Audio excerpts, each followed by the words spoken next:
Construire une Europe durable, c'est le sujet essentiel de cette journée co-organisée par l'Institut Open Diplomacy avec l'ENA. Pour 3 raisons. Parce que nous sommes en pleine conférence sur l'avenir de l'Union et que les citoyens ont fait du développement durable la préoccupation numéro 1 qu'ils veulent mettre à l'agenda.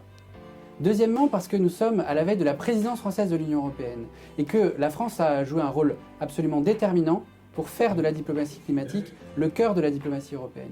Et troisième élément, c'est parce que la façon européenne de se réinventer et de se projeter dans le monde, c'est la réponse aux défis du développement durable. Pour nos partenaires du Sud, que nous ne vassalisons pas, mais que nous accompagnons dans cette transition écologique.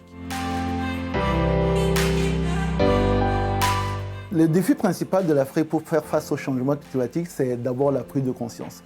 Aujourd'hui, on parle très peu des problèmes de protection du climat en Afrique.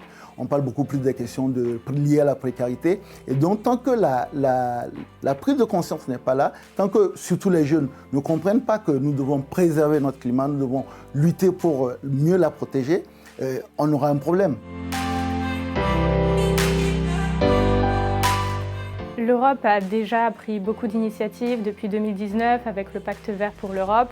Ce qui importe maintenant, d'un point de vue de jeunes, c'est la communication. Il faut que l'Europe soit capable de communiquer avec toute sa population, justement le futur de l'Europe, les jeunes, avec des exemples concrets, multiplier les éléments de communication sur ce qu'elle a déjà réussi pour qu'on puisse vraiment être conscient d'appartenir à une communauté supérieure aux communautés nationales. Pour l'Union européenne, le rapport du GIEC devrait être aujourd'hui le principal cadre dans lequel nous inscrivons notre action par rapport au climat. Nous devons réduire de manière drastique les émissions de gaz à effet de serre. Cela oblige à tout changer.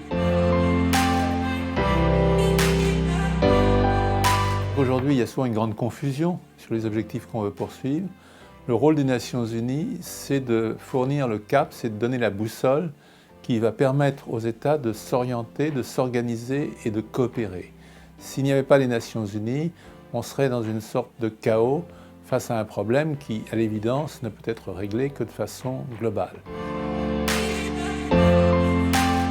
Aujourd'hui, on se trouve dans une situation où les entreprises financières, les banques, les fonds d'investissement veulent financer des projets climat, des projets alignés avec les accords de Paris. La difficulté, c'est qu'aujourd'hui, ces projets n'existent pas.